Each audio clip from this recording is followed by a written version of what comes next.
Hello guys, మళ్ళీ వచ్చేసింది Sujatha. Welcome to crazy moms kitchen. ఈరోజు స్పెషల్ ఐటమ్ ఏంటో తెలుసా? మొక్క పెసలతో కట్లెట్లు. ఇవి ఎలా చేయాలో చూసేద్దామా? ముందుగా మొక్క పెసల్ని గ్రైండ్ చేసుకొని పళ్ళెల్లో తీసి పెట్టుకోవాలి.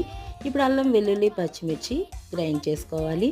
ఇప్పుడు గ్రైండ్ చేసి పెట్టుకున్న ముద్దలో కొద్దిగా వరిపిండి, ఉల్లిపాయలు, తగినంత సాల్ట్, జీలకర్ర, అల్లం, పచ్చిమిర్చి పేస్ట్ వేసి బాగా కలుపుకొని చిన్న చిన్న ఉండలుగా చేసుకోవాలి.